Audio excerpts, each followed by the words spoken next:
Welcome to London! While Nick is in Australia, starting his work on his project, my two big kids are at sleepaway camp. And so I thought, what could I do with this time where Axon and I could maybe have a little getaway and enjoy each other? And Axon, right over there, requested a cruise. So we picked a Royal Caribbean sailing out of Southampton with a day in London. Just one day to introduce this kiddo to his first West End show, and it's my first West End show too. We're also going to do afternoon tea.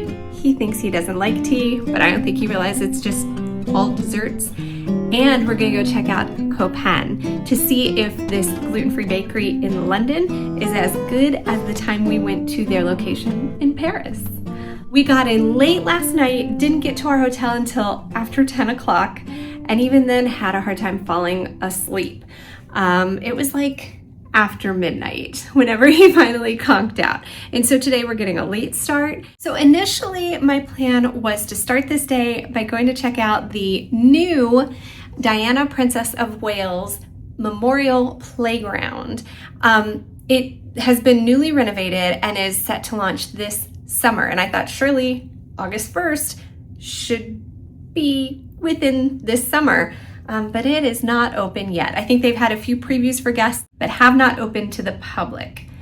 And so I'm really bummed. So we're gonna take it easy and ease into this vacation. Let's go see what London has to offer.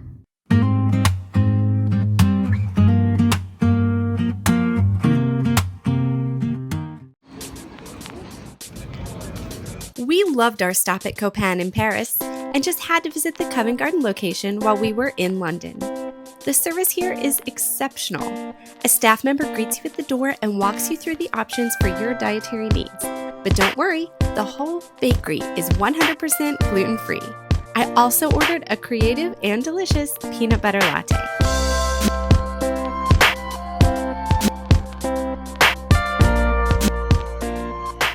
This little peanut cake looked like a peanut, but it's like a hard shell on the outside with whipped cream and then a layer of peanut butter and a layer of chocolate.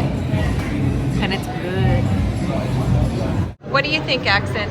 6 out of 10. 6 out of 10 for London as a whole? And the pastries, 4 out of 10. You didn't like your pastries very much? Yeah.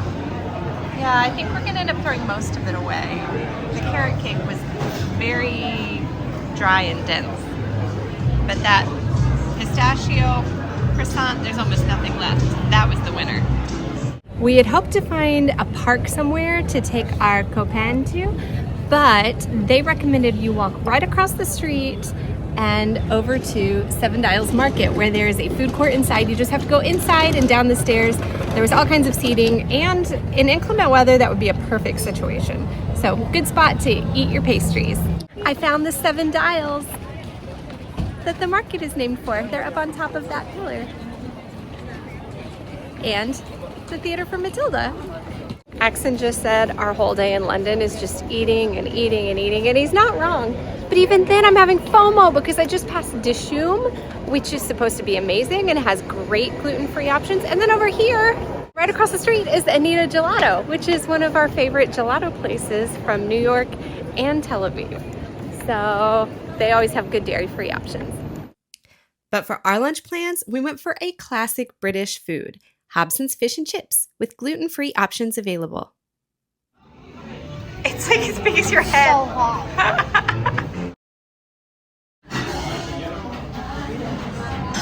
It's good? Hot. It's so crispy. The nuggets super crunch. It's too big. Axon just said, I can't eat anymore. It's too big. And he's right. I've never seen fish this large in the US. Like fish and chips just don't come, like fried fish doesn't come this big there. So I understand how the fish is overwhelming, but what I love is how fat these French fries are. They're delicious and soft on the inside. I love a thick hand-cut fry chip. 9 out of 10. 9 out of 10 for the fish and chips. This is for a kid. 8. 8? Yeah. This is for the kid who gave Copain Gluten-Free Bakery a 4 out of 10. Hobson fish and chips, 8 to 9 out of 10. Now this is my first West End show and not just Axon's, and seeing all the signs everywhere for Matilda and Hercules and Harry Potter and the Cursed Child is just, I want to see so many of them.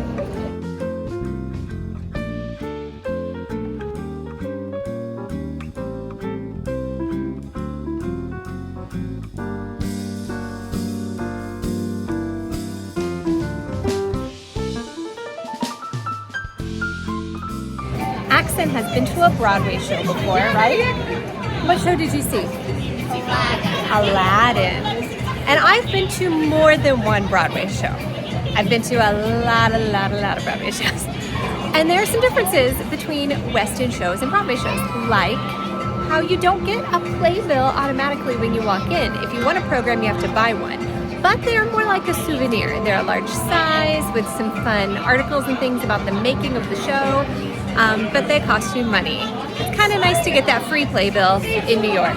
Also, there's a QR code on the back of the chair that you can click if you want to get any drinks or snacks. Let me click on. That's amazing. You want to click it? You want to? Just took up the safety curtain. We have a set.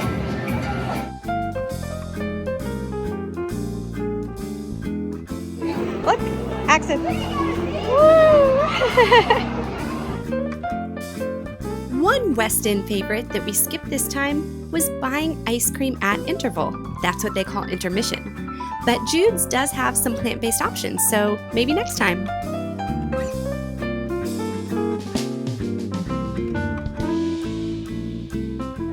Did you enjoy the show? It was long for a kid.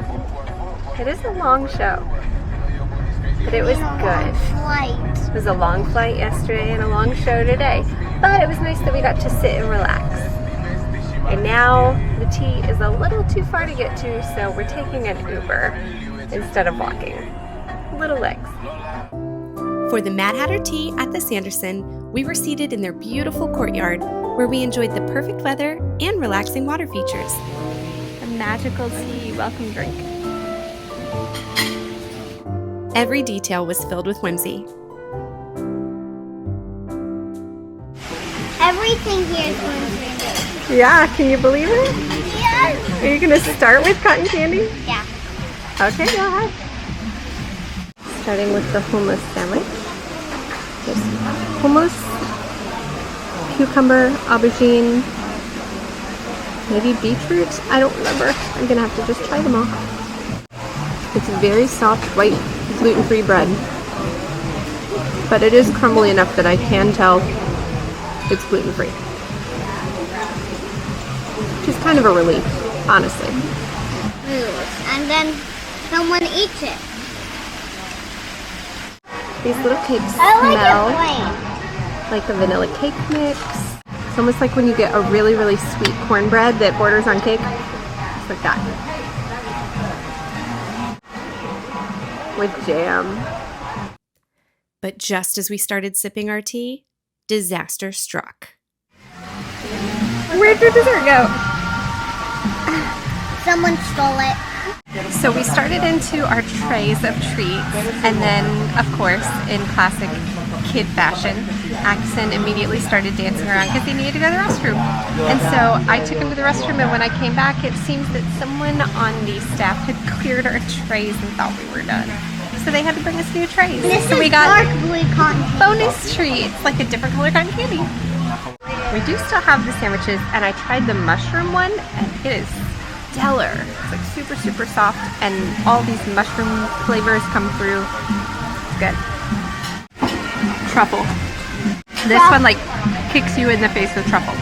So maybe this is the mushroom, and the other one is the aubergine. Does that look like? Yeah, I bet that's eggplant. There's just a lovely richness to that. And eggplant is usually so boring. That's so lovely. Cheers. It tastes like pizza. Ooh. Pizza sandwich. And in honor of Paddington, I had to use up some orange marmalade on my little tea cakes. It tastes like sunshine.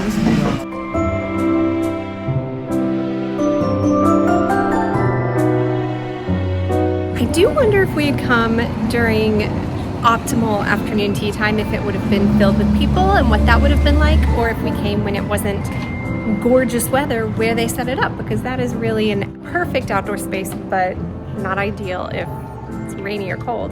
So I wonder what it looks like at other seasons. But we got in so late, I didn't even get to do a proper room tour. So we're staying at the Hoxton in Holborn, and it has some really fun, quirky style to it. It's also teeny tiny rooms, but the Hobson shelves are just a little bit shabby and very small. Expect any London hotel to be quite small. I mean, I'm sure there are larger ones, but everyone we've ever stayed in has always been surprisingly small. Like, I have this on wide lens to capture it, but that is the whole thing. No closet, just a couple hangers on the wall, and we've clearly been very cozy here, and it's fully unmade. But like, even the desk area is a fold-out desk in the wall. So don't expect too much square footage here. Here's my question for all Europeans, honestly. Why? Why is the shower open? Why is it so open?